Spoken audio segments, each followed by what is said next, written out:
myself, and I. It's me, myself, and I. Me, myself, and I. It's me, myself, and I. Ladies and gentlemen, boys and girls, kids of all ages, it's time for your weekly Fix of Funny. Broadcasting on radio in Fort Bragg, 107.7 FM, KNYO. Grab a mimosa, take your pants off, and treat yourself to the sexy bald man who makes you tingle in your special place. I was talking about your heart. He's wrong, but he's so right. He's brilliant, he's insightful, but also at times he's got the intelligence of a cup of dirt. Here we go, it's the Me, Myself, and I Show, starring Mike Benko!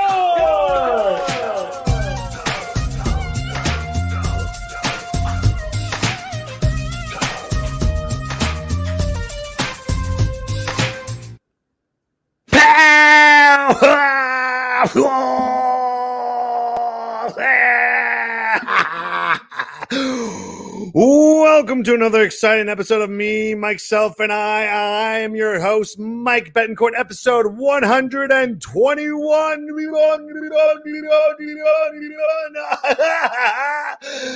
That's a lot of energy at 8 o'clock, but it's Thursday night, 8 o'clock, Friday evenings. The weekend's around us, and I can't wait because quarantine sucks, and we got to look forward to the future, and the future is Saturday, so we're almost there. Hang in there, everybody. Hi, hello, welcome to the show. We got already a first comment here already, and it's David Kleitch just saying, yay, awesome. Thank you, David. I was going to introduce David and his brother are my guest here on Me, Myself, and I. They are awesome guys, very funny comedians. They came from Little Rock, Arkansas, and they packed up and left that place and went to Los Angeles and made a name for themselves. So we're going to talk a lot about them. I cannot wait to have them on the show. It's going to be a lot of fun. And let's just jump into it. 69 dudes, huh? Every single week I'm doing a movie quote. Why? Because I don't know. Maybe because that's what happens when you're quarantined for about 6 months and you haven't seen a live audience in 6 months. You think of stupid stuff to do. Why not? Might as well keep doing it, huh? Does anybody know what 69 Dudes is from? Anyone? No one? Well, I will show you what 69 Dudes is from because it's important, and I will tell you in a minute. Here we go. Boom. If you guys are really us, what number are we thinking of?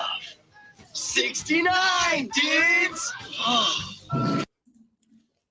Simple movie quote. 69 dudes. Bill and Ted's Excellent Adventure. And now the third one, Face the Music. I can't wait for this movie to come out. I'm excited. I don't know. I really love Bogus Journey. I think Bogus Journey was the pinnacle of Bill and Ted's Adventure. And then they had the TV show and they had the cartoons. And I just don't know, man. I think it's going to be good. What do you think? Do you think it's going to be good? If not, whatever. Tell me what your opinion is. If you're listening to this right now or watching the rebroadcast, send a comment, send me an email. Let me know what's going on. In other news today, well, let's just, I got to give a lot of credit. I don't care what people say. There's a lot of mixed reviews about this, but I really want to say congratulations to the NBA and the MLB. Just saying, you know what? We're not working today. Black Lives Matter. We're out. And they left. They got up and left. And you know what? I'm very proud of them. It's great. It only took 4 years of Kaepernick being thrown to the wolves. Do you guys go, you know what? I think Kaepernick was right.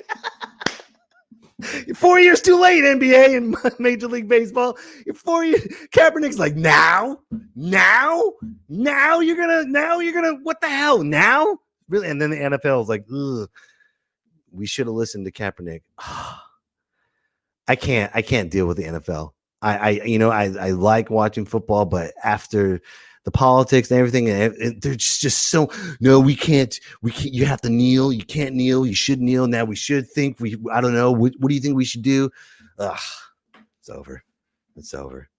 That's all I had to say. Blair Lowe. Yes, there was a Bill. What's up? First of all, hello, Blair. How you doing, buddy? Thanks for watching. And yes, there was a Bill and Ted's Excellent Adventure TV show and cartoon. Yes, there was. Speaking of cartoons, I don't know if you guys know this. Last week, Hank Hill was on the show, and Hank Hill said some pretty strong remarks towards Nick Nolte. He said he didn't like Nick Nolte bashing America, and he was on the show and he had a segment. Well, guess what, ladies and gentlemen? Nick Nolte has returned. He's back on the show right now with Nick's Fury with his rebuttal to what Mr. Hank Hill has said about him. Let's listen to Nick's Fury. So, Hank Hill doesn't like it when I say go f yourself, America. Hank Hill is offended with my harsh remarks. Oh, I'm sorry. Did I make you sad? Did you tear up? You know what? I got news for you, Hank Hill. You, sir, are a cartoon. Figuratively and literally. That's right, I just said it like I'm British. I've never met a Republican snowflake until now. And I'm not a Democrat either, so let's just throw that out on the table. You gotta be out of your goddamn mind to support either of these groups. You're stupid. You're dumb. The hell's wrong with you? You know who I support? Me. I'm Nick Nolte. Go f yourself, America. And Hank Hill. Oh, damn! Nick Nolte just told Hank Hill to go himself. Whoa! What's going to happen next week? I don't know. But this is what happens when you've been quarantined for 6 months. Oh my goodness. All right, ladies and gentlemen, I'm excited to have these two comedians on the show. I met them years ago at Little Rock, Arkansas, and I saw them explode on Kill Tony. Before we bring them up, let's just watch a little clip of their act and then we'll bring them up. But I got to bring them up like an announcer, because the great thing about them, number one, they're diehard wrestling fans. I'm a diehard wrestling fan. It's magic. It's right there. That's enough. So I'm going to stop talking. Here's the Kleitch Brothers.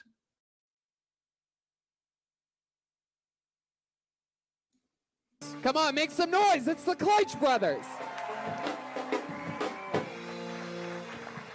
All right. Thank you, guys. So we are twins, in case there's any blind people in the audience tonight. That's right. Actually, it's for the drunk people, so you don't think you're seeing double. Yeah. And if you are drunk and you are seeing double, we look like a Duck Dynasty boy band right now. We could be like the Quack Street Boys or something. That'd be awesome. Hey, Power Rangers was racist. Oh, yeah. Let's get right into it. Season 1, Power Rangers, super racist. Black Ranger was? Black. That's right. A little aggressive, Wesley, but all right. The Yellow Ranger was? Asian. Somebody said yellow. Yeller! That yeller one was yeller. I know my colors. Let's throw him a softball real quick. The White Ranger was? The best. The best. Right? Come on. You guys like the white. You guys say white power. We'll say Ranger. Go. Kleitch Brothers, everybody. So good. I'm totally delighted by you guys. You guys are, what are your names? The Kleitch Brothers, David and Wesley. David and Wesley. The Kleitch Brothers? That sounds like a disease. They died of the Kleitch.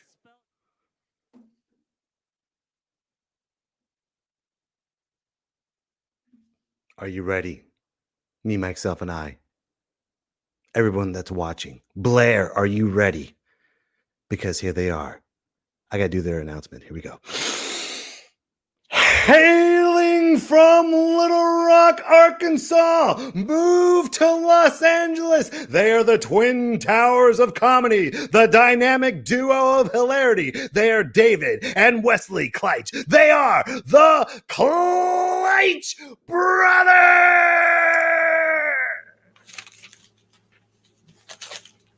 Oh, where are we on? Oh, hey. I didn't realize that. Sorry about that. We were reading from our autobiography, Double Jeopardy 2, Electric Boogaloo, How to Escape Your Codependency from the Twin you see. I had this huge, and they're like, Let's just kill that momentum real quick. yes. He's bringing us up. He's saying so much great things about us, but let's. Dude, that was kill such a that. great intro, dude. You should be our Paul Heyman. We need an advocate. You know what? I was trying to, but Yep. you guys just were like, no. Well, we're your Brock Lesnar. You It's know, a really good book. The book about us is better. 69 dudes. We were just in the chapter where we helped film for Nuka Zuka, where you got that shirt that you're wearing. That's what I right was now. showing off right here. Look at that, guys. U.S. Lawns. If anybody wonders where he got that shirt from, I used to work at a place called U.S. Lawns. We had to do a film shoot for my buddy who works for Nuka Zuka on YouTube, and I gave him that shirt. And at the end of the day, we did it this was all covered in zombie blood. Check this out, ladies and gentlemen. Boom. Nice. There's Oh. the zombie. It was such a cool night too. Look at that beard. where can we find your guys' scene on? It got deleted. You guys got cut. Oh well, Dude, I had the remember we were getting our asses kicked all day, right? And it was what like around noon to like 3, right? And we're just charging, we're getting our asses kicked by the zombie, like it was a POV 1-person shooter, and it was coming at us. And I'm sorry, what was your friend's name again from Nuka Zuka? Andrew McMurray. Yeah. He But said, his YouTube "Dude, channel. just come up with the line. Just come up with the line." I had this chainsaw, that you guys saw, and I was like, "What do I say? What do I say?" All of a sudden, the zombies coming, and then I looked at him. I was like, "Chitty, chitty, chain, Jane." Yeah. And he was immediately like, "Okay, let's do that again." He's like, "Let's do it," and I was like, "Dude, it was such a gritty, fun shoot, man."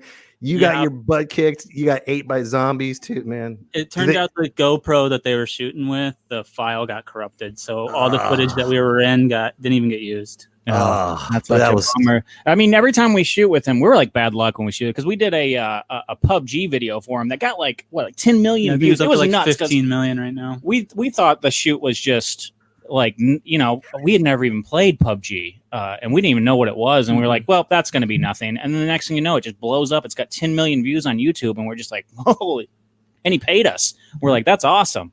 Nice. But when you guys came back, because I wasn't able to make the shoot that you guys were on. But you were at the Loony Bin, right? The stories. Yeah, I was working at the Loony Bin at the time. Right. And and were you were performing out there?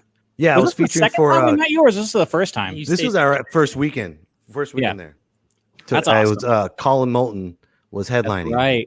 That's right. That's when you guys asked for the guest spot second show. And I was like, sure. And Colin's like, sure. And we sat there and we watched. And the great thing about you guys is it's not your typical twin show that reads off the next punchline or cuts each other off with the next punchline. You guys threw wrestling in there. You threw chair shots. Oh, you threw acting. You used the whole stage. And me and Colin like, holy crap, these guys are good. Thank God they're not. How am I going to follow that?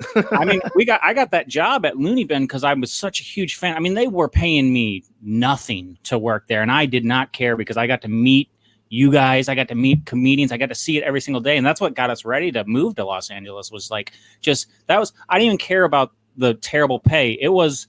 For me, it was meeting the comedians. Cheap shot at the Loony Bin. Right Sorry. But meeting the comedians and getting advice. I didn't say anything. I just let that ride. Yeah. Sorry, Jeff. It's okay. It's all right, man. Get a haircut. It's COVID time. And then we can talk about money. What's important to us. Yeah. It's okay. Yeah. They'll book me. I'm sure. I don't know. They never paid me every single time we did there would be so many times that the opener wouldn't show up and I would be bartending. And they would come back there and they're like, Wes, get out there and open the show during the rush. And so I would go out there and my opener was always like, hey, listen, guys, I'm your bartender. So laugh at these these jokes. Sorry. Or your drinks are going to be watered down. And then I would just kill every single night. So that was the way to do it. That's a good way. But yeah, but like I said, you guys made it fun for me to go in there and feature because there was no cold spots. You guys went in there, did your thing, crushed it. There's chairs all over. It's this, it's this production. It's not like, hey, brother. Yeah, brother. You gonna finish your sentence? Yeah. Let's go ahead. Knock, knock. Who's there? Well, we kind of call it improv. We've never taken improv classes or anything like that, but we just go up there and it's not like we can tell we're still brothers, and just like if you've got Right. a brother, we don't listen to each other. So David will go, "Hey, I'm going to do this joke," and I'm like, "Please do not do that joke. It's going to bomb." And I'm like, all right, I will. and then he just opens with anyway. it, and then I have to figure out a way to like. Then you gotta clean up. Then you gotta clean up. You're like, So well, that that's was great, you guys. It shows that you guys really read each other really well on yeah. stage. Yeah, the You feel- chemistry you guys is- because first of all, twin language is a whole different language. Yeah. I remember when I first started talking to you, and especially you, Wesley. You were always cutting me off, finishing my sentence. Like, God damn it, stop doing that. Now you know. You're how I like, feel. but then you're like, it's a twin thing. Michael's like, I'm not your twin. I know, dude. It's all good. But that's why I'm speeding up right now. I got to keep my A game going because I got both twins that are going to cut me off at the exact same time. That's so right. Yeah. But I mean, if all the people, you were, in other comedians too, but you especially were the ones that were able to keep up with us, and it was so much fun when you were out there. We did so many things. Well, we watched some wrestling when you were there, and we just immediately clicked. You were one of the few comedians who actually went out and did open mics during your show and stuff, and that's how we really met. Was at the joint in North. Oh, that's right, the joint. Yeah. Yes. Yeah. Yeah. Well, dude, you got to, if you're gonna go to a new town and you're gonna introduce, if you're featuring there, you got to go to the open mics and The joint. I mean, like the Loony Bin is kind of like it's the comedy. If you type in comedy club, Loony Bin's gonna come up for Little Rock. But the joint's this little hidden away coffee shop / theater. Oh, that is some of the best comedy. That stage. Man, I can imagine you guys could probably do a ladder match. We pitched it. They said no. Insurance reasons. That would have We been have great. done wrestling moves. Wesley took a Superman punch and I think it was like a white noise. It was some kind of backbreaker. It was the sketch show that we did called Tyrannosaurus Sketch.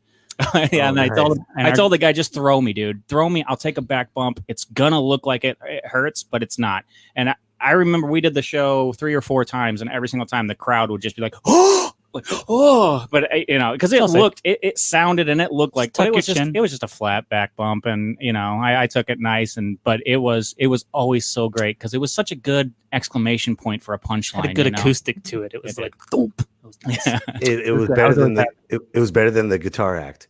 That's what it is. It's better. That's how you guys got to pitch it. It's better than a guitar act. So book us. Yeah. So please. By the way, guys, you have some fans. Pamela Denise 2000 says hi, guys. That's our mom. Hello, Mrs. Kleitch. Yeah. Your sons are amazing. Great guys. That's cool. Your mom's watching. Is she in Little Rock right now? She's in Michigan right now. Okay. Yeah. So when we moved to LA, she moved up to Michigan with my other brothers. They live there too. So okay. Yeah. What made you? It's so funny. I remember Wesley. You were telling me, you're like, man, and I could feel it. You're like, man, I just need to get out of this town. We just need to get out of here. We need to move to LA. And on the road as a comic, you hear that all the time. You hear like, I want to be a comic. I want to pursue it. I want to move forward. I want to do this and I want to do that and this and the other. And then out of the blue, you guys called me like, hey, Mike, we're in Los Angeles. Where are you? I'm like, this is a true story. I was leaving the Plasma Center to get money for rent, my first rent, because we came out here. We were so ready. We had to give up a lot of fluids for our first month of rent. It was tough. We saved the up first month what we in LA thought was tough. Was a ton of money, and then within a month we were dry, and we were just like, literally. And so I was leaving the Plasma Center. I was a little lightheaded, and I was like, man, I'm calling Mike up because I know he's out here somewhere. And then just you answered 6 right hours away. I was 6 hours north, and I try to do what I can to get you some stage time. But but you guys, but first of all, I was shocked the way I felt. I was like, holy crap, they're in LA. They did it. And I'm kind of responsible because I was like, yeah, go follow your dreams. Yeah. And then, so what did you guys do when first of all, let's talk about Little Rock and then we'll move on to Los Angeles. Yeah. What was it like growing up and learning how to be a comic in Little Rock? So I actually started in Michigan. I started by myself. Wesley. Yeah, I would like write jokes, but I had terrible stage fright. At that point in my life, I was selling cars. I was doing all right. And it, that's stand-up comedy didn't really make sense. It's one Even thing though I loved it, it was just like, I can't do that. I'm already too old. So I would write for David, and then I would watch him go do my jokes and kill, and be like, all right, yeah, dude, that's what it would look like if I did it. And then if you would bomb a joke, I'd be like, hilarious. he told it That's wrong. such a mind fuck right there. That's what I would look like if I did it. Well, yeah, Your what was twin cool is on stage. Yeah.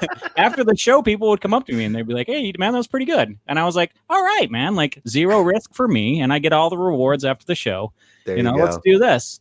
And so that's what went on for about a year and a half. Was 2 David years. just doing 2 years? Yeah, David just doing stand up by himself, and then So you guys are we not hit- originally from Little Rock? from Michigan. Yeah, From Okay. Ann Arbor, Michigan. well, from Okay. both. We're dual Ypsilanti, citizens. Whitmore Lake. Yeah, we Okay. bounce back and forth between Arkansas and Michigan. Okay, I'm And sorry. then- So after you're saying about a year and a half of David Yeah. doing stand-up. There was so much twin material because you write what you know, and we had so many stories about being twins. But David was telling them by himself, and one day we just go, why don't we try? Why don't you do setup? I'll do punchline, and we'll do the twin material for 5 minutes. And we went up, and as soon as we got off stage, we looked at each other and we're like, well, that's what we're doing for the rest of our life. I was like, I wasted those Great. 2 years doing Yeah. it by myself. I don't know It what I was- was thinking. So, the crowd was so into it. So responsive. Like, you know, there's the fact that like we have the whole gimmick where we try to look as much like as we can, and we'll wear like the same glasses and pretty much NWO shirts and stuff like that. You guys are very welcoming on stage. As soon as Very we walk on welcoming. stage Thank too, you. That we means just a lot. have this like curiosity of just like, ooh, what's this? yeah, Right. especially nowadays with Ooh, smartphones okay. and everything. People, if you don't get their attention right away, they're looking at their phone, they're doing their thing or whatever. I see it all the time at open mics. Somebody will walk up to the stage and they'll say like 3 words, and they're just like, people will be like, nope, don't Yeah. like this person. And Right. But we had the added benefit of like, wait, there's 2 of them. Whoa, Right. they look alike. Okay, What hold is on a this? second. Let's see. All right, And I'll then- check. And then you hit them with one good opener, and then you're off to the races, baby. Let's do this. So what made you decide to add wrestling psychology and everything that You make jokes about what you know. Yeah, we're huge wrestling fans, and right. hecklers. I figured if I hit David over the head with Yeah, a chair, no kidding. No nobody's kidding. No one's gonna heckle you if you hit your brother with the chair. I know that. I was actually working security that night. I know so- that night that you were there. That chair shot I gave David, I broke that chair. I remember. So it was my other job's chair. I asked him if I could use it, and then I tried to bring it back, and they're like, what happened? And I had to make up a story that like, oh, some fat guy fell on it. I couldn't tell him I hit David over the head with it during an act. But you guys are twins and brothers. People would probably expect that. But like, I Yeah. hit my brother because he stole my joke. or Not the something first like that. chair. Yeah. So what was the first stage as the Kleitch Brothers with The Loony this Bin. wrestling persona? The Loony Bin. Do you remember Yeah. what day? July. It was right around our birthday, so July 2nd, 2000, maybe 15, 16, Okay. somewhere around that. Okay. Yeah. Did you guys have a prime night or what time was it? Do you remember? No, it was the open mic. It was Wednesday. Okay. So You know how it's like sometimes they just cancel that show. yeah. Right. The So- majority of the audience is the comedians going up. Right. Trying to remember the act that was there that night. You know, Loony Bin. It was like some tired act. You know how we met you. No, I'm just joking. Right. Some old faded feature act that came from California. Some guy does impressions. It was lame. Yeah. He does impressions. Yeah. Gives hope to twins to move to Los Stop Angeles. No. I do remember though that I remember the Kill Tony. Kill Tony was January 19th. Okay, well, but before we get there, we're definitely going to talk about Kill Tony. But so when you went, go ahead. So Arkansas, you were saying earlier that we were telling you we can't wait to get out there or anything like that. It's not that I hated Arkansas. It's a great, beautiful place. It's a lot more diverse than you would think. Not enough, but more than you would think. It was the fact that Loony Bin was the only comedy club in the whole state. If we wanted to do comedy, we had to go to Oklahoma, Texas, Memphis. We had to travel, Louisiana. and we were doing shows. We were traveling 6 hours to go to Dallas to get some mic time, and we were just like touring. And then when we started touring and I stuff kind of like already that, had that mentality from Michigan, though. Like when I first started off, like that was something that I did. but I thought that was a great way to get started, though, because it really made you like. appreciate the stage time when you're working for it. You hear the stories about people starting in New York and they can do 4 shows a night or something like that, and it's just like I'm glad we started the way we did, because we really had to work for it. And then when we got out here, and we told, when we got out here, we had only been doing comedy together for 3 years, right? Yeah, 3 years. Yeah, And just a little what bit a under 3 risk, man. Were you scared? You guys had to be a little scared. No? You just said, No, fuck it, I'm going. No, it's another good thing about a twin act is you can, if you have a bad night or a bad week, which sometimes happens, you can always blame it on him. Right. So that's the beauty. Still, that's still a huge leap to go from Little Rock with 3 years in experience and then move to LA where people are, 15, 25, 30 years in. Yeah. And you guys are going with those top dog comics. You're rolling with them. So what was it like when you first got to Los Angeles? Expensive. It was a hustle. It was okay. It was exciting, man, because we'd lived in Michigan, we'd lived in Arkansas, and that was basically it. We didn't like travel and like that. So to be out here in the Mecca, I remember going to the Comedy Store the first night and just being like, whoa, like you could just I just that immediately reality. my favorite place ever. It was so great. The Comedy Store, especially on Mondays with Kill Tony, which is a podcast. It's like the #1 live podcast in the world, and I listen to it weekly. You get to hear these voices over and over and over again, and then you finally go see them where they perform it at. Surreal. It was. And it was also, being from Arkansas and then just doing the Midwest and everything like that. You get out here to LA and then you see the people that are the top dogs, and then you just see them doing it, and you're like, whoa, I've got a long way to go, But but you're in the right spot. Oh yeah.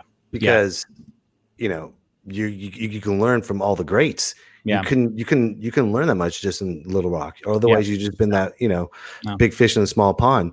So what made you, so when you moved to LA, then what happened? You were talking about hustling. What did you have to do to hustle to get around in Los Angeles and start making a name for you guys? Like David said, a lot of fluids that we donated for money. And then we did, what was a really good thing is we started doing the delivery thing, the Postmates thing. And that made us, that we were able to drive around LA and start getting used to like how to get around. Oh, smart. Very, very effective. And then there'd be times where we would go into like get the food and stuff like that and look around and be like, you guys do an open mic here? And they'd be like, yeah, actually we do. And we're like, oh, awesome. So. Or I would deliver to famous people. Here's a funny story. I delivered one time. I got this delivery somewhere in West Hollywood, and it was this weird, really fancy restaurant. And it was one item, and it was $250. So I knew I was going to get a big old tip from this one, right? But the credit card that they gave me wouldn't work. So I had to call the customer up. I said, hey, the credit card you gave me is not working. I need another credit card. So now I'm asking this person for their credit card information. They don't even know me. But they give it to me anyway. And I deliver it. But it took the place like an hour. So when I finally get there, I open up the door. And I've got this huge speech ready to tell them how the restaurant messed it up. It wasn't my fault. I'm trying to get this tip. And it's Nick Kroll. And he opens up the door, and all the speech that I prepared just turned into like, whoa, and he just goes like, I wasn't sure it was him. Then he started talking. He was like, "What happened?" And I was like, "Nope, that's definitely Nick Kroll." Terrible Nick Kroll. It wasn't bad. So did he tip you? Here's the thing, too, is we know where that guy I want to lives let him now. know. I want We to know know where he lives. I want to let him know I'm a huge fan. The Kroll Show I loved. Young Larry Bird was one. I just wanted to let him know I was a huge fan. I didn't even care about the tip anymore. I hand it to him, and I go, "Are you?" And without missing a beat, he just goes, "Nope," and slammed the door in my face. And it was the funniest thing. Oh my God. No tip. No anything, but a great story I got to get. I'm not mad at the guy. I totally understand. He had to go through a whole bunch of stuff. I have his credit card information. I know where he lives. So I know that. Actually, C. Lewis just said, very nice Nick Kroll impression. Told you, David. Let me do a Nick Kroll. So, and what happened? No, that's way worse. Okay. Way worse. Let's see from the chat. From the chat. So, wrong way. So, David, you were telling me that you guys broke into Flappers. You want to tell everybody what Flappers is all about up here? Yeah. So Flappers is in Burbank. Really cool comedy club. That like when we first got here, one of the hustles I was doing was working at an Old Navy folding clothes, but across the street was Flappers. So Could you imagine just folding clothes like one of these days? One of these days. One of these freaking days. Yeah, I would literally see like next week Bill Burr, and I'd be like, one of these days, man, I want to be there. So, and I was. So it was great. Just ended up getting a job, like cold calling people to come up there. Not me. I walked in. So I'd worked at Loony Bin. So I go, this is going to be an easy get. I walked in there. I said, where's the manager? Where's the head honcho of this place? And he, to my surprise, he came out. Will, super nice guy. Love him. And he goes, I go, are you guys hiring? And he goes, well, not really. And I go, well, I just want to let you know that I was the bar manager at a comedy club in Little Rock. I embellished a little bit, but I did, But the way you present yourself, it sounds very professional, though. It did. You guys have a good professional voice. So he said, well, we need a bar manager. And he hired me on the spot for a job that I did. So now I'm working at a bigger name comedy club as a manager. And I ran with it. We did great. I got to meet a lot of really, really cool people, and I got a lot of stage time on it. I love it to death, and it breaks my heart that they're having such a hard time right now with the whole situation being shut down. Because like when this first happened, it was everybody at that club was out of a job and still are to this day. Yeah. But they really like took care of the employees, and they had this really cool like food program where like ex-employees could go up there and get food and toilet paper and kind of essentials like that, like for free, and help us out. And it was really cool of them to do that. So big shout out to Flappers. And once they open back up, anybody who's around that area, please go support it. They have a show every day of the week, 3 different stages. They're big great. names coming there. Yeah. You literally don't know who's going to drop in. So when did you start getting stage time at Flappers? We Flappers is actually, they had open mics every single night. So we went on, and they did auditions too, which is unheard of, where you can come in and audition every Wednesday, and if you're good enough, they put you on shows. They'll book you on a show. And so that was actually how we were first introduced to Flappers at all. Was me and David went up there and we auditioned, and it was a 3-minute audition, and we did it. And after the audition, the booker's like, if anybody wants advice, come talk to me afterwards. I'll give you advice. And I was like, oh, this is gonna be good. This is a real life Flappers booker. And then we went out there, and he was like, yeah, I just wish you guys would talk about yourselves more. And I was like, well, we just did 3 minutes. I was like, give us 15 minutes. We'll talk about ourselves for a good 7-minute chunk. But like, I think he just wanted to give us just some advice, because everybody had advice, but he gave it to us, and he goes, the first thing he said to us was like, obviously you guys know what you're doing. So, and then we were booked on shows from there, and then we kind of made friends with people that worked there who eventually got us jobs. So when you're talking about booked on shows, were you there for the weekend shows at Flappers? It'd be random shows. They have, so they have like a main room, and they have what's called the Yoo-Hoo room, which holds about like 75 people at the most. And I can go for 75 people right now, though. God, Are you kidding me? One of my favorite. That sounds like we sound like cokeheads. I can go for 75 people right now. I can go for 7 to Dude, 5. I've seen some of the best sets in that room. Actually, it kind of reminds me of like Dave Chappelle in what was it, Bird Revelation, when he did the Belly Room. It's like a really small, intimate room, which we've done the Belly Room as well. That's pretty sweet. Yeah. Oh, and the Yoo-Hoo were small, and so me and David all running around in there, just getting real intimate with people. So it was always a lot bigger than it actually is, because one wall is just a mirror, right? So it's twice the size it actually is. Oh yeah. So Kill Tony, tell us about that. Tell us about the #1 podcast and the butterflies and the anticipation before going up, because you guys crushed it. That was probably our 7th week in a row that we went. Every single Monday we were there. More than that, no. We had been here. We had gone. They do it once a week. They do it in the main room of the Comedy Store, and the Comedy Store is. That's it. We were lucky enough to get an open mic stage time there. The what was it called? The potluck. And they do, and it's still really hard to get up there. Me and David did that, and we did good. Now, the potluck is when they just put your name in a hat and they just pick X amount of comics. Yeah, and they go up. it's an open mic, but it's the biggest. So I mean, it's But they also have a bunch of paid regulars that pop on that Yeah. show. It's Right. like 30, 40 comedians. So it goes on from like 6 o'clock till 1 o'clock in the morning or whatever. Wow. That's not true. That's not true. It's more like 8 o'clock to 1 o'clock. in yeah, the with morning. the actual. But that open 8 micers. o'clock spot is what we were at. And So we were they're able to do literally that. still sitting in the room. That was in the old room, though. That wasn't in the huge room. I mean, you've been to the Comedy Store, so. But the main stage, that's where they do Kill Tony. Now, Kill Tony, everybody puts their name in that one, and that's like Right. 200 names. 300. So we had been there. We had gone so many times, and we never got called up. Well, the night that we did get called up, it was a sold-out show. Usually, they'll let the comedians sit in the main room For free. Mhm. but so many people showed up to pay And bought tickets. that we had to wait outside. We were Oh, wow. outside on the street, basically, when our name got called. We had to run. So you guys in. had to run. It It was just sprint. like a wrestler. Ultimate Like, Warrior all- running in. He mentions it too. If you watch the unedited YouTube video of us performing, he'll be like, "That's how you get to the stage, comedians. Look at these guys You running." see a blur, were in front of the outside. camera. That's us running past real Oh, quick. that's great. And we blew ourselves up early. It's amazing that we were able to do our set because Left our hoods on for some reason. It worked out perfectly. It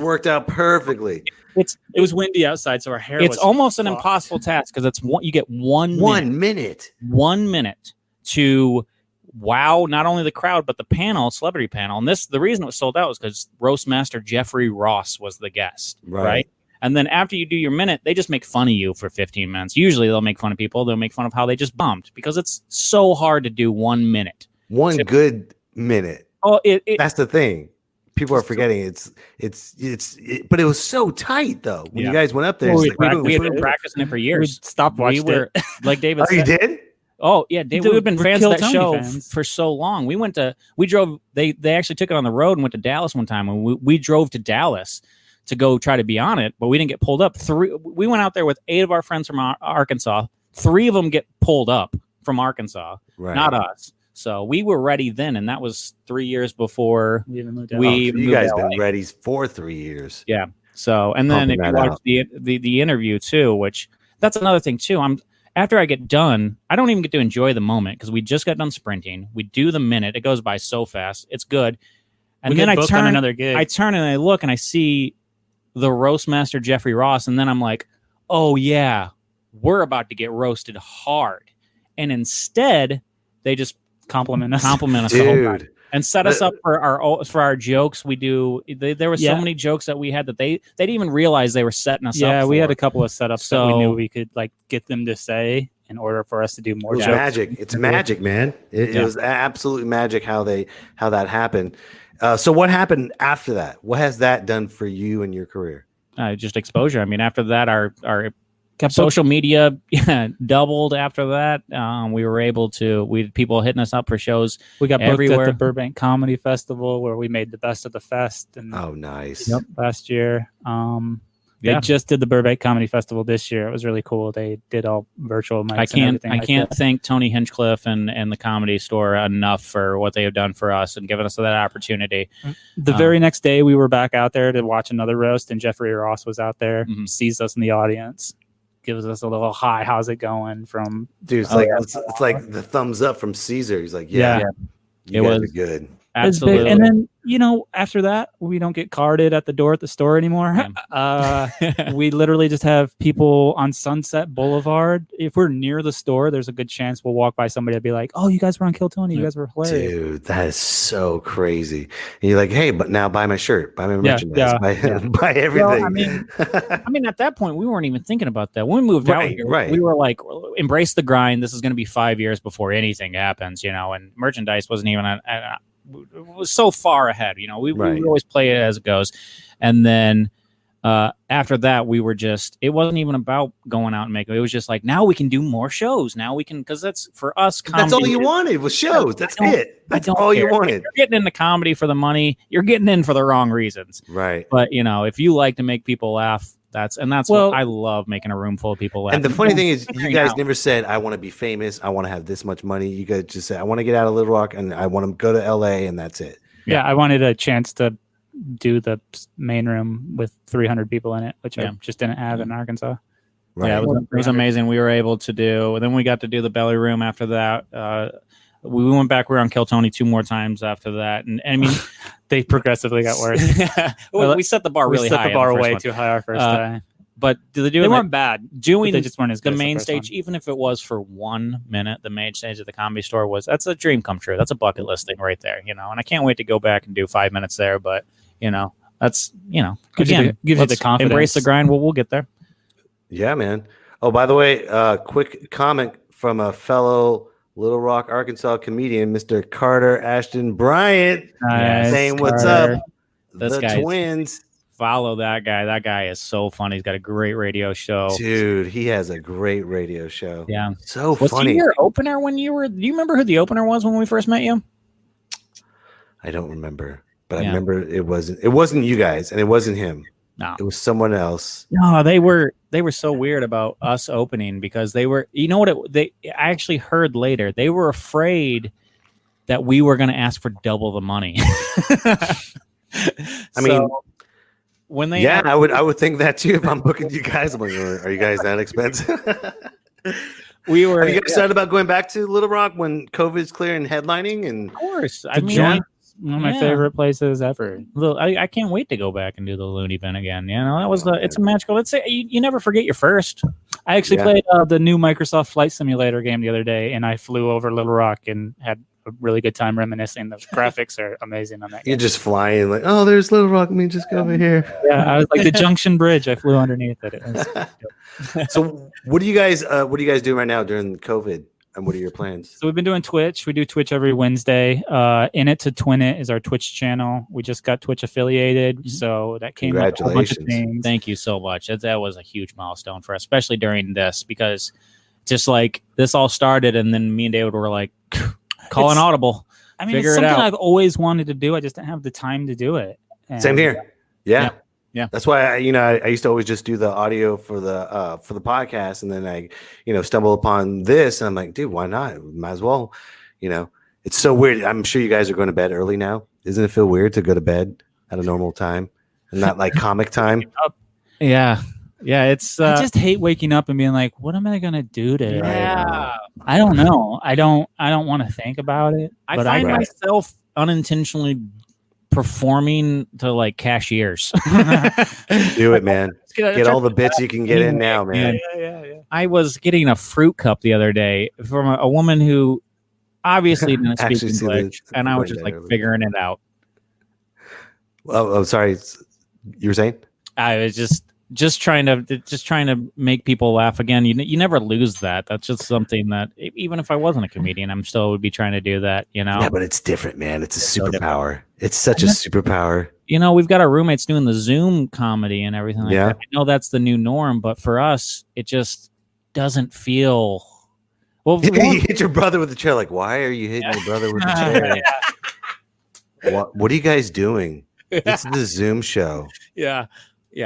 It's I appreciate people doing Zoom comedy. I get it's the grind, but what I don't like is I see so many lazy audience members just like this. Yeah. Or they go like this, they do that, and they go like that, and they go. And you can't really do crowd work and tell them to wake up. You can't do that. Nope. Be nice. Uh-oh. It'd be nice to hit him with the chair, maybe. Yeah. I don't know. I mean, crowd work is such an important thing for not just crowd work, but just, playing off the energy in the room, just trying to figure it. One of my favorite things of comedy is the challenge, the Rubik Cube, the trying to figure out how to make this room, what's really going to get them the optimal, pop. Yeah, that's why, like early in my career, I used to dread going first because I was like, oh no, I'm so nervous. I have to start it. But later in my career, I started looking forward to going first because I'm like, I get to worm this. There's no bar. I get to set the bar to this show. Yeah, I get to. There's no standard. Nobody was like, well, they weren't as funny as the last guy. I'm the first guy. So now I love starting shows off. Yeah. That's awesome. So what's besides Twitch? What are you gonna just stay in Los Angeles? What's next for you guys? It looks like we will be moving our studio to Phoenix, Arizona. Nice. Next month.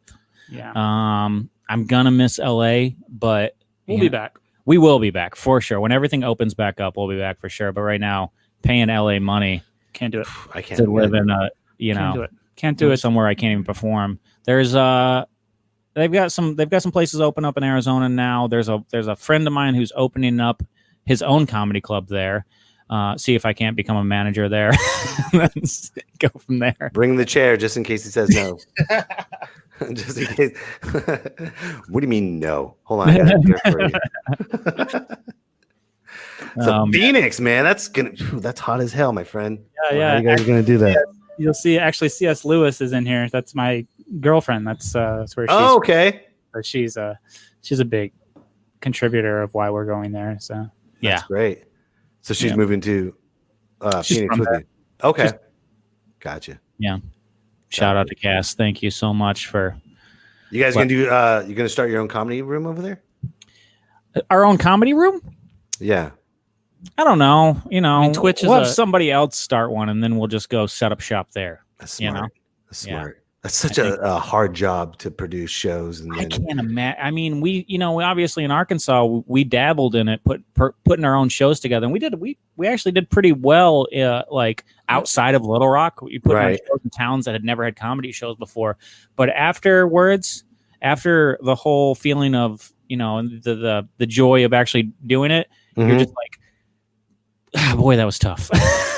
Right. No, I get it. But because you're not just the comic, and then by the time it comes to the comedy show, you're like, oh crap, I gotta work on my jokes now. What do I do? Yeah. So that's smart. You guys are just doing that. And then you're gonna do anything, are you gonna go do anything with wrestling? Yeah, we are going. There's in While in Arizona, Phoenix. yeah, in Phoenix, there's a couple broadcasting schools, and me and David, I think, are going to pursue our dream of becoming the next Mauro Ronaldo. Yeah, and I'm going to be, I'm going to be good old JR.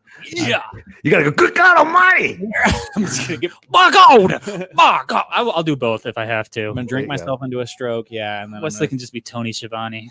Yeah. Hey, Tony Schiavone's good. Yeah, Yeah. what a got- resurgence Tony's got. Yeah, good for him.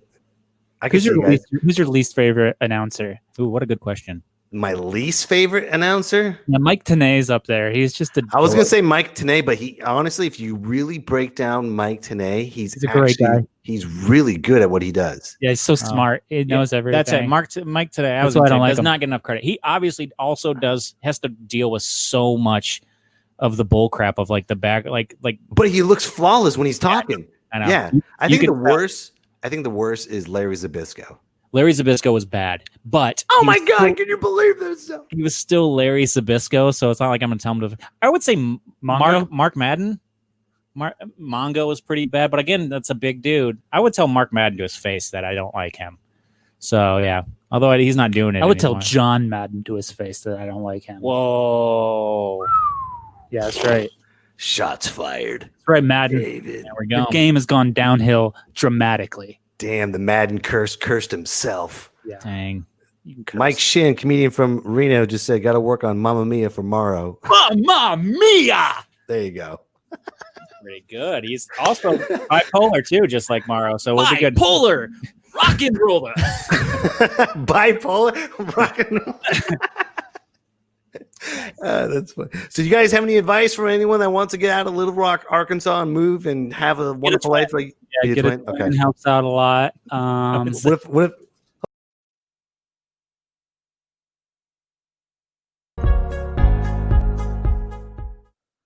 Booyah! Hooyah! Ha! Hello. I know.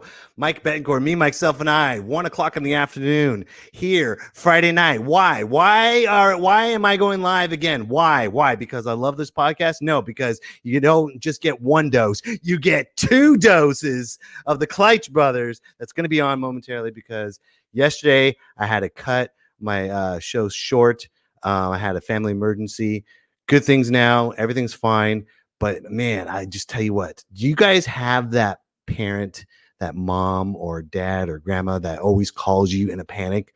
Oh, go get your bread. You got to pick up your bread. You got to pick up your bread. Oh, I need help moving furniture. Oh, I need help with this. Well, I love my mom, but that's what she always does. So whenever she calls, it's always in a panic. And whenever I see her call, I'm like, my wife answered, and she barged into the studio last night, and she's like, she just gave me this look, and I was like, oh crap, I gotta go. So, but everything's fine, everything's good. I didn't want to leave the Kleitch Brothers hanging like that, and it just they needed to end in strong. So, and they're huge wrestling fans, and we didn't get a chance to talk about wrestling. So, without further ado, one more time, the Twin Towers of Comedy, the Dynamic Duo of Hilarity, hailing from Little Rock, Arkansas. Did I say it backwards? Yes, I don't care. Here they are, the Kleitch Brothers. Yes.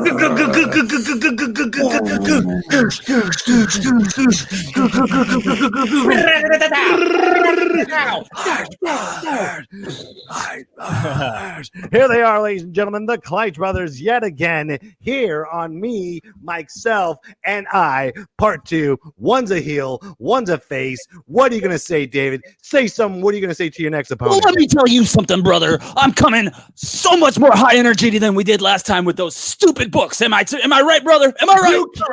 Let's hear from the face, Wesley. Oh, yeah. Too hot to hold. Too sweet to be sour. Too hot to hold. Sounds like a gospel Funny, song. twice the power. Bring it. Too hot to hold. Yeah. Twice the power. Thanks for coming back, gentlemen. See, this is Thank what you you. guys should have done from day one, but it's okay. You got to wait. You got to wait. Last time we pretended to be reading a book. We were reading our autobiography with a That was ridiculous way better. I title. know, dude. You just like, I'm like, dude, the wrestling fans, you know me? Look, I'm like, the wrestling fans. And I was like, here they are. Look, I had a great announcement. It was like, oh. No, Now, we swerved dude. you.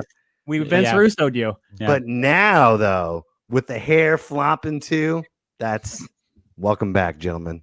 Welcome back. Yeah, it's good to be back. Good to hear that everything's okay, man. That was a man. scary situation last night. It was. But you know what's the funny part? I was still trying to end the show like a professional. Yeah. No, you see, we had our older brother, Bob. Big shout out to Bob, watching in Michigan, and he called us afterward, and he goes, "Dang, you guys were bombing so hard, he faked a family injury." Family emergency. Yeah, I also I had more plugs to do, but I was like, before you go to the hospital, real quick, check out initthotwinit.com. Dude, I was Check out our trying. merchandise. We just got. Oh, you have to go. You have to go now. Hold on 1 second. I've got the Instagram page. But I was trying. I even had the theme song and the Sam Elliott prayer and everything. I Oh, I was know. trying my Yeah. best. Yeah, you hit us with the Sam Elliott prayer, and we were like, "Wait a second, what is going on? Like, is this Like, what kind of family emergency is that Sam Elliott's praying? I mean, wouldn't you have Sam Elliott pray to you before you go if you had to go? If you had to go, Sam Elliott comes in. Let's pray to Jesus. I know. Did he I was have like, to curse so much? I hope Donnie's okay. Jesus, Donnie. Over the line. Yeah. Yeah, that was good So stuff. let's nerd it up. I don't even have any notes, but we're gonna nerd it up, guys. So tell me before we move forward with why you guys love wrestling so much. Let's just jump in and congratulate right here the man of the hour, Mr. John Moxley. Number one. Do you have the I was actually seeing today they had an old Pro Wrestling Illustrated when Stone Cold Steve Austin was number one. Yeah, he had the middle finger as number one. Yeah. Holding the belt. Yeah. In the same pose. Yeah. But Wearing dude, one thing what's great about this is I always loved PWI. I always watched, I always read it, always, held it in my hand like a magazine, like people used to do and stuff. But this right here, this cover, this right here just brings back the age of where we just loved wrestling. We didn't think about behind the scenes, the commercial. Yeah. Like, this gives the wrestling Saturday night feel. What do you think about this cover?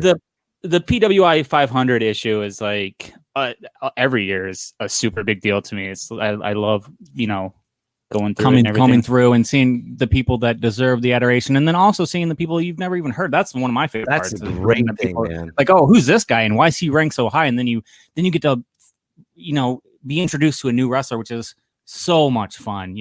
I it's right up there with when we first get into wrestling, when you're young and you think it's, I hate to say it this way, when you think it's real, and it's like you never get that. I think being introduced to new wrestlers and seeing new things and introducing new talent as you grow, your love for wrestling kind of evolves, but it doesn't ever go away from being a love, you know, if that makes any sense. I think the love for wrestling as we get older and as we learn, I think the love for wrestling is when we see how much heart they put into the show. Yeah. And you want to talk about putting heart into a show, John Moxley. Oh my God, yeah. Yeah, absolutely. Yeah. And I brought up the Stone Cold thing too, and it's just like it feels like the same thing with Stone Cold is like when they finally take the reins off and let them just be themselves is Which when they the weren't. superstar is it's a supernova, you know. It's just like you really Which wow. we This guy know is- from the Talk is Jericho podcast, they weren't letting Dean Ambrose do in WWE. He was like constantly fighting with Vince McMahon the whole time he was there. But why though? There's a rule to that. That's why I don't understand. The fans know it. We feel it. We Yeah. see it. I think it's because Vince lives in this bubble, man. I don't think Vince is as hip to things as he perceives himself to be.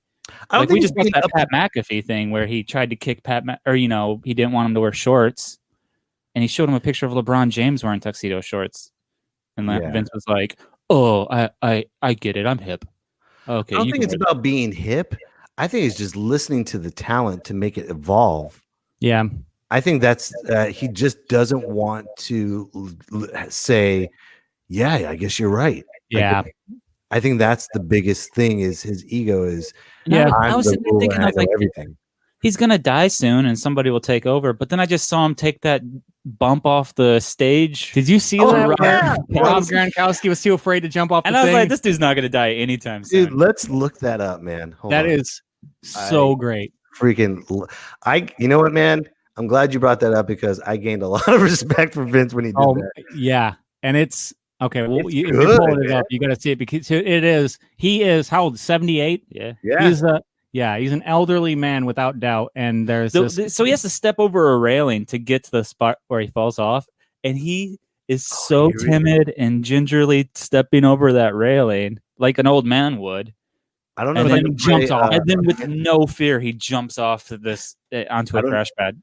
Yeah, I don't know if I can play the whole clip, so I'm just gonna skip towards where he's just where he's just going.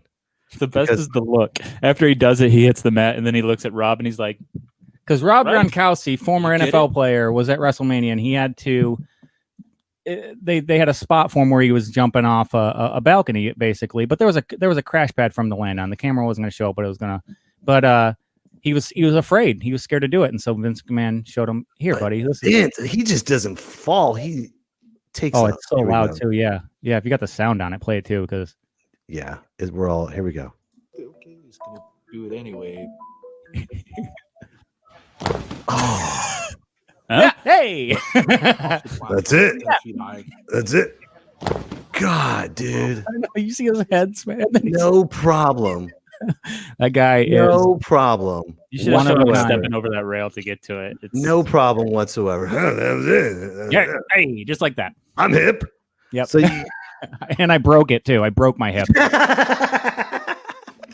yeah, definitely breaks it. But I think what I love about wrestling is no matter how much super fans people are, we are, how much we love it, we are always talking about how much we hate how Vince is not hip. We're talking about wrestling. It's got to be so tough too, because we don't. You're like you think that you can write it better, but then you have to realize like. How long You he's can't been always doing give it. the fans what they want. If you're constantly giving what they want, then it becomes predictable, and that's one of the biggest things about wrestling that makes it so much fun. Is those are the moments that you remember, the ones that I didn't see that coming. I didn't know Right. that was going to happen. That's crazy, But you got to So- let the wrestlers be wrestlers and just fly, man. Yeah.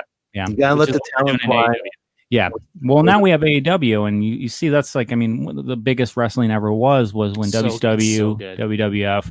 You need competition. You need somebody in there. I'm the same way. That's why me and David, our competitions, we're always trying to be funnier than the next person. That's what pushes us to be better. Right. As we want to be. So I just want to be funnier than him. That's the yeah, only person and I I'm want to worried be funnier than him, and then we just keep pushing each other and pushing each other. Constant back and forth. It's an eternal of hilarity. Yeah.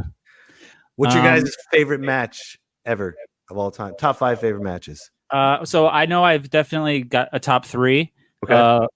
Number one is probably AJ Styles, Christopher Daniels, and Samoa Joe at Turning Point. Unbreakable. Yeah, Anything Christopher Daniels does, though. Oh, Anything.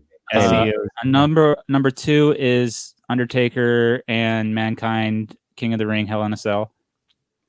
I mean, that's just a car 96. crash, but Because that's the like, one he does that you can. so much. When He people- falls off that cage twice, and then they start the match. It's like- Twice. and then he has a 5-star match after all of That's the match that when you have those friends that go, wrestling's fake. Oh, Why yeah, do you? Yeah, like watch why, this. and then Yeah. you put that one on and you go. And then yeah. number three is Ricochet versus Will Ospreay. Great match. Oh, nice, man. Yeah, love Dude, that one. The juniors. Ricochet or Prince Puma, right? Yep. So good. I Man. loved Lucha Underground. So good. Just That was absolutely loved it. I'm Oh, finding the same guys or the So clip. good. Yeah, I had a favorite. Like I think Willie Mack versus Willie Mack. That's another versus one. Cage. What was his name? Cage something. Brian Cage. Brian Cage. Yep. I'm Yeah, a machine. Their first. I don't remember what it was called. WrestleMania for them. Lucha. Ultimate Lucha or something. Yes, But in- Ultimate Lucha. Yeah. Yes. Oh, I sorry, miss so- that so much, and that was actually shot right down the road from where we live here in LA. Really? Yeah, Mhm. but as soon as we moved here, it folded. Yeah. We were gonna go to the Why what did they it call fold? it. They do all those tapings in like 2 days. Yeah, Why did it fall apart? It had a great steam. It had I have everything. no idea. The storytelling, Maybe the network was, that it was tied to. I think maybe Like Savage. Shin Boom. from Reno says Savage and Steamboat in the Silver Mike. Dome. Shin, that's a great one. That one, everybody talks about Andre and Hogan Always. at the Silver Dome, but that Savage Steamboat, that Sounds right. was something else right there. That Those- match had to happen in order to keep the crowd like Yeah. fired up for the main event. Absolutely. Yeah. Yeah. Crazy. So good. And the Silver Dome, me and David grew up in Michigan. Yeah. RIP. R.I.P. We didn't go to that WrestleMania, but we went to some monster truck shows there Some at the Bob Silver Seger Dome. concerts Very at the cool. Silver I Dome. can't imagine what it was like that WrestleMania sold out. 'cause And that they place was took huge. it to the limits too, Yep. man. They Yep. were flying. Pontiac. Pontiac's a garbage town, by the way. I can't believe so many people showed up for that. Right. Pontiac in Right. in April. Right. Gross. Ugh. Man, you know what's in Pontiac now? Not the Silver Dome. I'll tell you that much. Yeah, I don't play there anymore. It just got demolished. But yeah, great place. Another top one. I think growing up, Rey Mysterio was my favorite growing up in Yeah, the cruiserweights. Dean Malenko as well. So Rey Mysterio, Eddie Guerrero at Halloween Havoc was a really fun match. Yeah. That was when I started like really appreciating the athleticism that comes with wrestling. You know, that was like a turning point for me. There where it wasn't just all storylines and it was kind of like, wow, these guys are like true, like real like professional athletes, Right. and professional actors at the same time. When I try to get people into wrestling and they say, oh, you know, it's fake, right? It's like, well, do you like Game of Thrones? You're like, oh, I love Game of Thrones. You're like, you know, dragons aren't real, right? Like, Yeah. I mean, you got to like you got to suspend your disbelief and kind Diamond of like, Dallas Page said it best, man. You can't fake gravity. yeah, yeah, no joke. Right there. You cannot fake gravity. Speaking of that, I had a girlfriend that was really into dance. She used to love watching So You Think You Could Dance, and she used to go, well, they're telling with every dance they tell a story, and if you watch, they're telling a story, and then That's you know, wrestling. you pull up Steamboat Savage, and you're like, well, check out this story. check out this it's awesome dance. Yeah, this is called break dancing. That's what no joke. Break your. This is like, I mean, everybody just remembers this one or two moments of him getting Right. thrown off, but You it guys is an wanna set it amazing up? match. It has thumbtacks. It has Terry Funk Yeah, getting well, choke you want us to slammed set out of it his up? shoes. This match. This is how it begins. They Well, don't. I can't play the whole match, so we're just gonna get to the No. part where before JR yeah. comes So in. yeah, Yeah, but this is still the very beginning. They started off, and Mankind is an unhinged character that lives Uh-huh. in the boiler room. He has challenged the undead Undertaker to a cage match, which is now called the Hell in the Cell because it's Right, 16 because of feet this. tall. Yeah. Undertaker comes out first. Manti comes out second and immediately just climbs to the top of the cage. they go, fake that. You know it's not real, right? JR with the Yeah, line. poor JR, JR. man. I had no idea what was going to One more time. happen. Listen one more time. there's a better angle than that. They killed him. That also is a. God is my witness. He is broken in half. He is broken in half. Guess what? He gets up and comes back to the top of that cage after that. I know, and then gets chokeslammed through. Through it. In thumbtacks. They broke the ring. Yeah. Dude, I used to love watching the death matches with Mick Foley and I just Terry recently, Funk. Terry Funk. Fantastic, man. Who I love in this match. So they didn't know if Mick Foley was okay or not. And Terry Funk, who's in real life one of his best friends, but at the time was his enemy, just breaks all character and runs out to go check on him. Right. And give him time to recover by taking a choke slam out of his shoes from the Undertaker, and his shoes get knocked off. You guys want to see something cool? Yeah, dude. All right, since I love this, man. I love talking about wrestling. It's so much fun. Well, speaking of, before you do this, you showed me a teaser for a character that you're going to be doing, Macho Man. Yes. I don't know when you're debuting. I just showed you the rough draft. It's not done, but it's a great. I would recommend that you get that thing out very soon because you showed it to me, and I cannot wait to see the finished thing of this. It's going to be so good. It's a lot of fun. Speaking of impressions, here's me and in front of Mick Foley doing an impression of Mankind at the Sacramento Punchline. Got it. Mike Bencourt, I'm here with Mick Foley. I was nervous. I mean, it's Mick Foley. He's a fanboy now. Yeah, I'm ready. You know, when you're in the boiler room, you're starting to think. Wait, let me stop. Or let me stop you.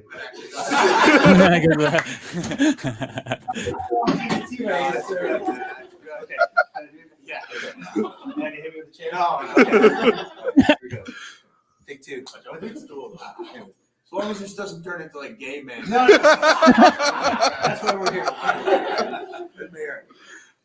You know when they put you in the boiler room and you can't hear a thing? That's when real pain happens. Real pain happens. And your mother is calling your name, but there's nothing to do. It's just one small step for man and one giant leap for mankind. Have a nice day. Nice.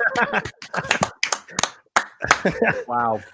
That is, you are just a man of 1,000 characters, aren't Dude, you? I want to do the Mankind promo as Mankind with I think that'll be my next wrestling impression video. Well, I mean, he's like, I'm sitting there and calling Mama's name. You should get a fake wig and start pulling your hair out. Yeah, that's already done, but yeah. I could try.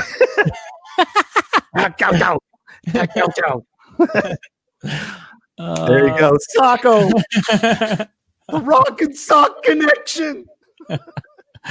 Oh man. Dude, how and to go back to to bring stand-up comedy into this and everything, me and David were talking earlier about if we were in wrestling, what would be the most exciting thing, and definitely mic work would be, but in stand-up comedy, your job is to go out there and win over a crowd and make them laugh and everything like that. But it's always been my dream to be a heel and to go out make and people boo make you. people hate you. Yeah. Like that would be so much fun, man. Just to go out there and just rile everybody up. And then also I know the game too. I would love also to take like a huge beat down too. Just rile them all up and then give my body up to get to that pop where people are like, good, they're getting what they deserve, like that's my dream right there. Top 5 favorite heels of all time. Top 5 favorite heels of all time. I will go with Roddy Piper, Razor Ramon. Was Razor Ramon a heel? Yeah, I think he was a heel. He was all right. He was more of like the anti-hero. He wasn't. Yeah, I mean, after he turned to Scott Hall, all downhill. One of my favorite heel moments was Elias crapping on Seattle. Did you ever see that? Oh yeah, him and Kevin Owens. You never saw that? No. How long? He's in Seattle, and he goes, "I can't wait to get out of this town like the Supersonics got out of this town." Like, and for 8 minutes straight, I am not lying. 8 minutes. Nuclear heat. They boo him out of the building. It's Kevin Owens is with them, and he's Canadian, so he doesn't understand the reference. And he's like, "You've really hit a nerve." I don't know. One of my favorite as an NBA fan, and then also as a wrestling fan. I'm talking. I've never then he seen just a starts crowd going, now Oklahoma City. Yeah, now that's a city. Oklahoma City is where It's Yeah. so good. And the fans in Seattle are ferocious, man. Yes, they are. Yeah, they Yeah, caused an Baseball, earthquake. anything. Yeah, they are. During the They're Seahawks game. loud, man. Yeah. Oh yes. Yeah. The Especially Seahawks for wrestling too. I couldn't Oh, imagine. it was- I would love to go to Seattle for a wrestling match. Yeah. To watch. I'm sure. Chicago's where it's at. Yeah. Yeah. There's an amazing wrestling Heels, community in Chicago. Jerry the King Lawler, one of my favorite heel commentators. So good. Right. So skeezy. Love Jerry the King and JR. Bobby the Brain Heenan. Bobby the Brain Heenan. Of course. There you go. How could you not? How could you not? They're one of the greatest. I guess Adam Cole's a heel right now.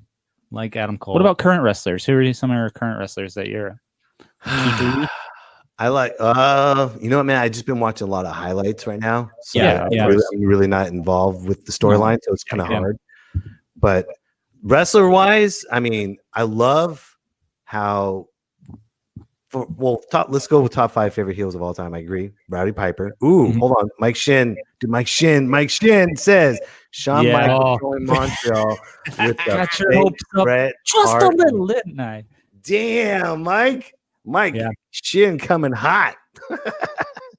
I think my top 5, Rowdy Piper, of course. You know what? I loved it when Bret Hart was a heel. Loved every moment. I hated when he was a face. I hated everything. But when he was just crapping on America and and a hero in Canada, I just loved it all. He's like, "You think this is the WWF? Yeah. You think this is America?" When he's in Pittsburgh, he was like, if the United States needed an enema, they would stick the tube right here in Pittsburgh, Pennsylvania. And you're like, damn. I love Ted DiBiase, of course. The $1 Million Man. Great. Yeah. Did you guys see his documentary? No, I don't think so. Is it? Are you down on the one on the network? I don't know. But let me tell you what my point of view. And then I don't like to crap on stuff, but man, it's not good. And I'll tell you why. It starts off like, it's Ted DiBiase. It's his life. It's everything. It's like Ted. And they show like, reenactments, kind of like the Dark Side of the Ring, how they do, but not as great as Love that. Dark Side of the Ring. Great. Isn't that great? But anyway, it just shows him like, in the 80s, I was this and that, and doing the laugh and everything. And, and he said, then I cheat on my wife. I cheat on my family. And then for like an hour and a half was like an hour and a half apology. He's a and then my son documentary out there right now. That's what you're. And then we travel. This is where this is where it started, son. This is where where it all began. And I'm sorry. And then he goes to another town, and this is where my dad taught me, and I teach you. And I'm sorry. I'm like, and then I found out his producer's his wife. What? It's like, you better apologize. Yeah. You better for an hour and a half straight. His son's in a lot of trouble now. What happened? A Ponzi scheme, I believe, something like that. He's in fraud, some kind of white fraud people thing. Shit. Yeah, $1 Million Man shit. Yeah, exactly. Had IRS with him. Yeah, there you go. There you go. You can't mess with Mike Rotunda. Chris Jericho, another great heel. Chris Jericho. Yes. Oh, of course. I mean, I remember growing up, like I said, it was a Rey Mysterio mark back in the day. Right. So Chris Jericho was, woo, you dastardly, loved him. But now I look back and I'm like, I hated him as a kid. He was doing his job very well because I hated everything he did. He's crying about something. He's always kept up with the times with everything. The guy's, I mean, he's going to go down. If he might deserve to be on the Mount Rushmore of wrestling. The guy has got such a long, consistently good career on the mic, in the ring, outside of the ring, the podcast, the charity work. The guy does not get enough credit. I will say that. Right. So, and it's amazing how he just, adapted so well with going to Japan and fighting Kenny Omega, and that went on, and he put makeup on. He just took so many risks. Started in Japan. So. Right. Going back to his roots. But it's just, us new American fans that are so used to seeing him. I mean, we diehard fans knew that he started out in Japan. And This upcoming match with Orange Cassidy is going to be great. It's the Mimosa Mayhem match. Oh, nice. Because Chris Jericho sells champagne and Orange Cassidy carries around orange juice, so it only makes sense that we cover the ring with mimosa juice. So perfect. Yeah. Perfect. You were saying about Chris Jericho though? Didn't Jericho say he gained weight just to be a heel? Just to be a heel. He's like you can't be a heel with a great physique. It's true, but also I would kind of say maybe after the fact he came up with that. Hey, you know what? It's Chris Jericho. Why not? Why not? So good. He stopped there. Who else? I know there's a big one we're missing. You know what I liked as face or heel does not matter. Either way, you're going to get a great match. It's Kurt Angle. Yeah. Oh, Kurt yeah. Angle, man. That guy, and from the get-go was Right. good. That was insane. How quick he picked it up, you know? Well, he's just born and bred athlete. Yeah. Brock Lesnar, same way, you know? Yeah. But Kurt Angle at least was good on the mic, you know? Yeah. Paul Heyman as a heel. I guess Good is one. always good. Yes. Yeah, good at cutting promos. Yeah. Paul Heyman. And it's always fun to watch him finally get his comeuppance. I hate to say it, but as a heel, Hulk Hogan. Nope. I'm not going to allow this. Stop it. He wasn't a good heel. He was the product of a decent. He was cool. Yeah. He was cool. No, I mean, growing up, he was. But you didn't hate him. But I love WrestleMania. I mean, 8. Hollywood Hulk Hogan, I did hate. WrestleMania. I was that guy. What's up, David? WrestleMania 18 when he fought The Rock. The Rock, and he was supposed to be the bad guy, but the Toronto crowd was like, "Nope, we're rooting for Hulk Hogan. Fuck you!" Like it was so crazy, and they had to like just kind of make it up on the fly. And that is one of my favorite matches. I like when one looked one way, the other one looked the other way. Yeah. And just like this, and they just soaked it all in, man. Yeah. They just to be in the moment like that is that's the thing of that's the nectar of the gods, you know. And then Right. Jericho and Triple H had to wrestle. After follow that, that, man. You can never complain about following anyone good ever in stand-up comedy. Yeah. Like, at least I didn't have to follow The Rock and Hulk Hogan. At least I didn't have to follow that. When the crowd is just dead, Oh, they're man. just they were spent, man. They were dude. They'd be like, "All right, David, you're going up Generations. after George Carlin and Richard Pryor," and you're like, "I'm sorry, what?" Yeah. After they You're just doing 20 murdered, just murdered. But they had a hell of a match though. Yep. Triple H and Chris Jericho. Oh, well, yeah, one Professional. of the greats. I Hell bet of a it's- match. I thought it was great, but the crowd was just done. Done. Yeah. Done. Yeah, they blew their load. their wad. But how could you not though? It's like real excitement. Exactly. It was the first time in generations. How do you put all your chips on that? Like, how do you say that's going to headline WrestleMania when it's like Hogan might shit the bed too? Like, It reminds me of me and David were in Detroit the night Shane McMahon came back. 7 I don't know years if away. you remember this, but me and David were huge Shane McMahon fans. Shane McMahon comes back, the roof, and it's how they open the show, and the roof blows off. it was literally Wesley's first Raw ever, Yeah, it and I was remember. insane. Oh, nice. I remember going, Wesley, if anything could happen, what would you want to happen?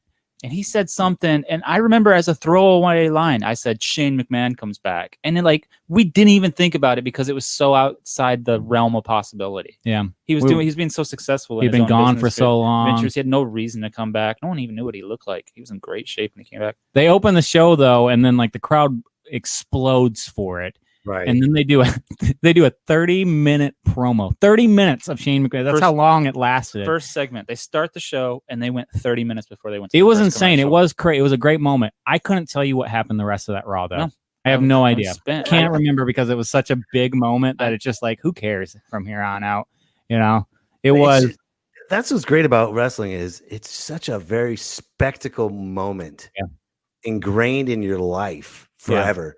Anything that you do, whatever it captures you, the psychology of it makes you like one of the psychologies that will people will remember forever is Jake the Snake and Macho Man with the rattle or with the python. Yep. Macho Man. People will never forget that. Even if you don't know wrestling, if you don't understand it, you'll always know Hulk Hogan. Yep. You'll always know Macho Man. You'll always know Jake the Snake. Even if, you always know Ultimate Warrior. Owen Hart. Owen Hart. was For the wrong reasons. They remember that I know, one. But I know. I was trying to think of something nice and positive. I know you're going for the jugular. Hey, let's talk about it. Chris Benoit. no, no. Oh, Come on. oh, Dark Side of the Ring. right.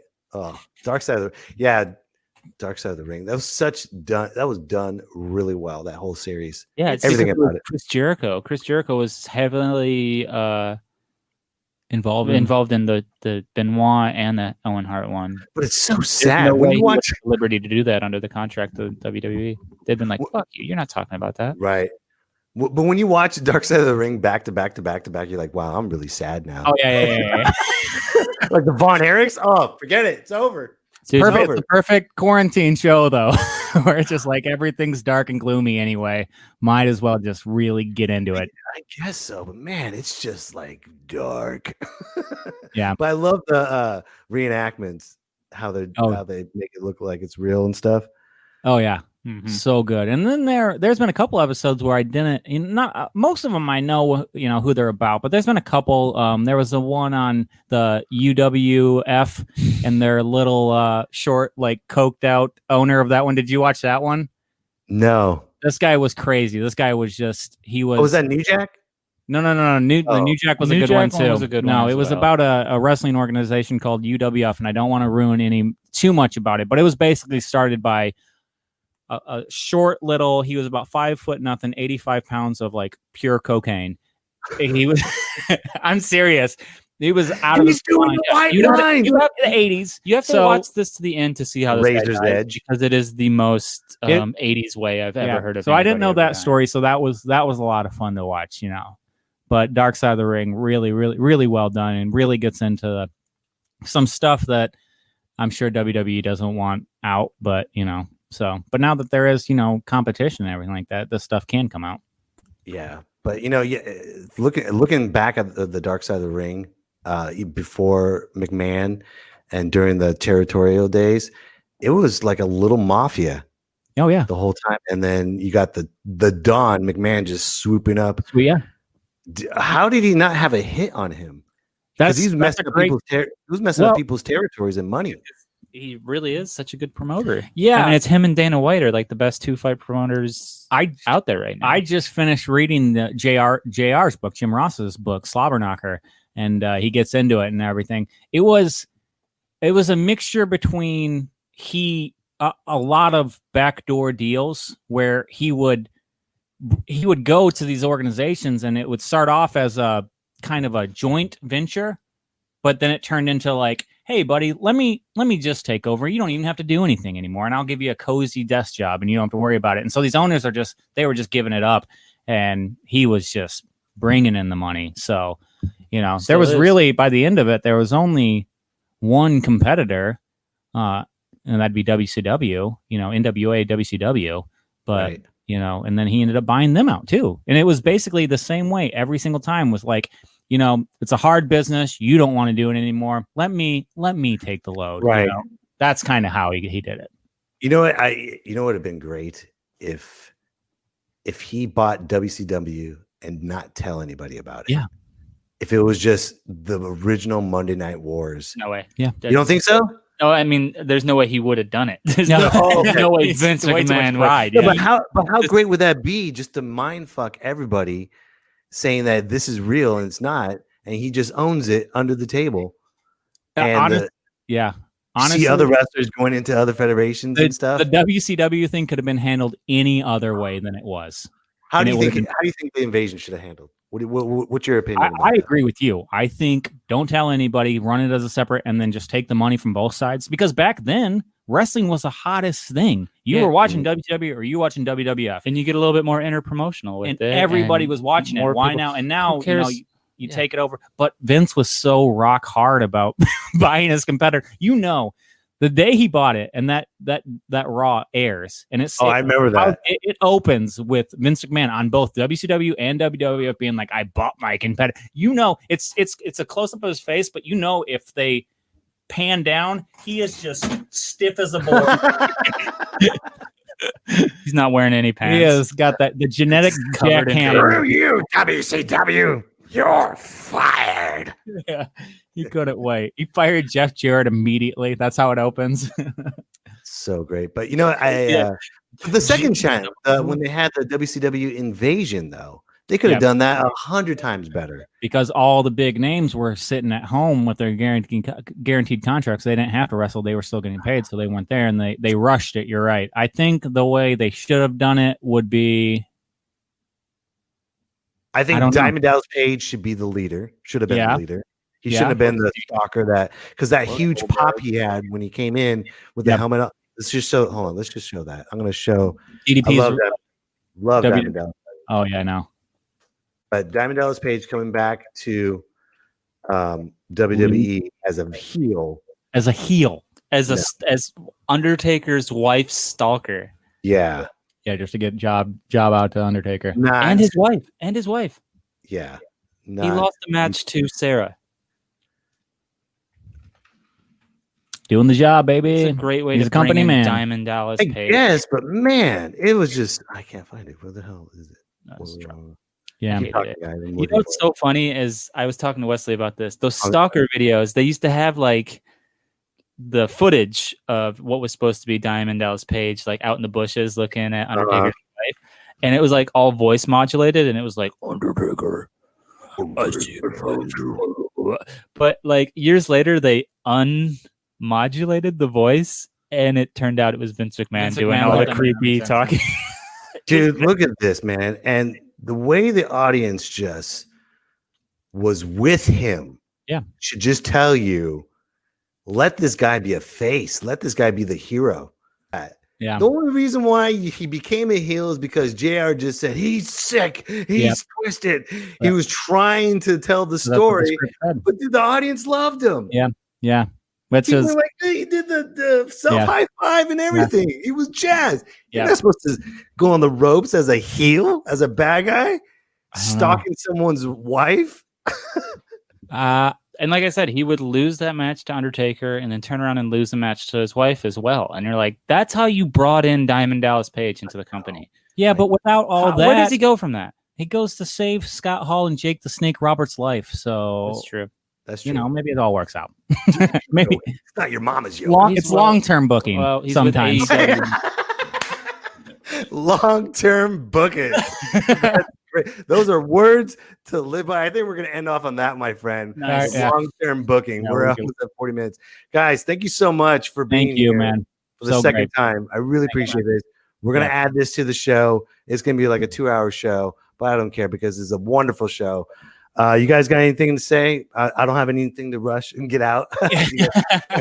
We're good. Mike Shin, thank you for watching, brother. Yes, Mike Shin. Thanks, Mike. Talk wrestling. Hit us up anytime, man. Yes, We'll like I shoot said, it with you. we do a Twitch stream every Wednesday at 6:00 Pacific time. Right now we're playing Last of Us Part 2. We're trying to beat that game. Yeah. We also do recaps of the episode before and everything like that. And then we have all those recaps on YouTube as well. So if you want to go watch all those recaps and then tune in this Wednesday, you'll be caught up. You'll be right there with us. You'll know exactly where we are in the storyline. You can catch us all. Our website is init2twinit.com. You can get our merchandise there. You can catch our schedule and everything on that. YouTube videos are on it.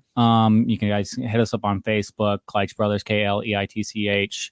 And then another thing, this is a little bit early, but David's got the shirt on right here. XFLOL Podcast is a comedy XFL podcast that we started. Great name. We started. Came to an abrupt end for the XFL.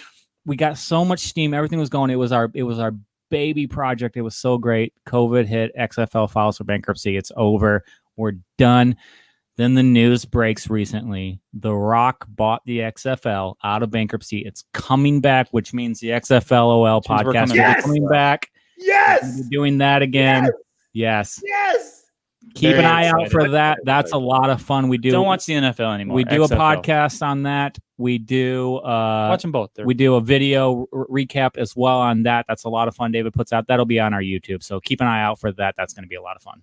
Awesome. Well, gentlemen, it's been a pleasure. Looking forward to doing some more fun stuff with you guys. And you guys take care. Everyone You else, too, buddy. Stay safe. Hope everything's all right. Have a good one, man. We will. You guys take care. Thanks for Thanks, watching, buddy. everybody. Me, myself, and I. Make sure you guys follow the Kleitch Brothers It's at me, initToWinIt.com. One more time, initToWinIt.com. To twin it, sorry, to twin it. I'm an idiot. In it to twin it. All right, It's I gotta go. me, Mike Self and See you next week.